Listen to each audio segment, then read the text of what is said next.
Hello, this is Teresa. I'm going to be sharing how I created this llama themed birthday card. I'm using a stamp set from Joy Clair Stamps, and it has this nice little banner that I'm going to stamp on several different colors of the foiled paper. I'm starting with the emerald color, moving on to turquoise, although I end up not using the turquoise in the final product, and I'm moving on to the violet color, and finally the fuchsia starstruck foils. And the next thing I'm going to do with all of them is cut out a banner from each one of them now that I've stamped it. So as you see, I'm following along the lines and I'm cutting very close to the stamped image, but I don't want to cut too close so that I can keep the whole banner intact. So I've slowed this down to show the process of how I'm cutting this. And I'll do the exact same step with all the different colors until I have all the different banner colors that I want on the finished card.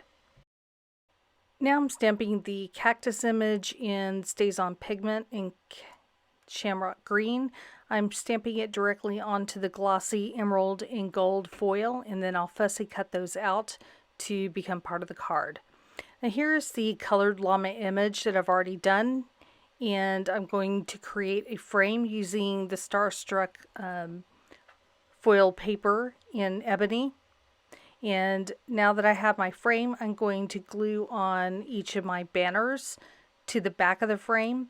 So the Starstruck foil looks the same on either side, so I guess either side really would look the same at this point as far as the frame is concerned.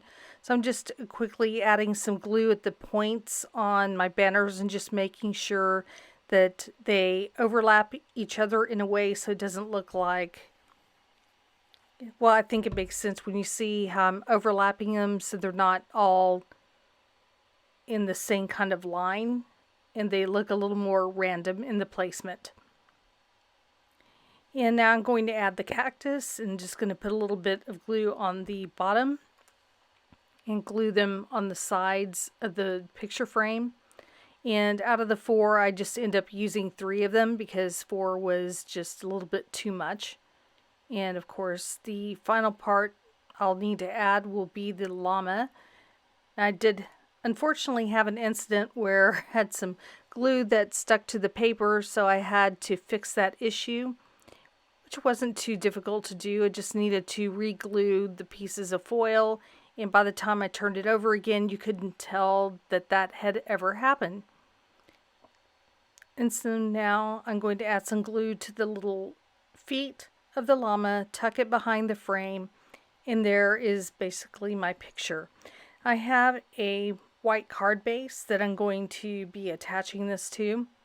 So I'll just add some glue all around this frame and onto the back of the cactus and other elements so that I can just stick it to the top of this white card base.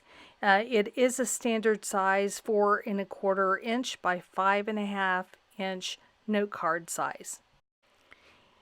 And I'm adding another little element that's a pair of cute little maracas that I've colored to match the colors that I colored the blanket on the llama. And I needed the sentiment to be stamped, and I almost didn't have enough space for it to fit in there, but I did find a space where it could overlap the llama that was already there. By using the Misty, I could make this work. So yes, it is overlapping it slightly, but I do think that is kind of a unique touch to have it do that. So I kind of like the way that that turned out in the end. And with the Misty, it makes things like this possible. Now there was another little image from the stamp set that I cut out and colored. I thought it was really cute and thought it would make an adorable decoration for the inside of the card. It's basically just the neck and head of a llama with a little sombrero on top. So I'm going to tuck that here in the bottom left corner, and then I'll stamp a sentiment on the inside of the card, which will complete the card. I want to thank you so much for watching today, and here are a couple video suggestions, and I hope to see you in the next video. Thank you.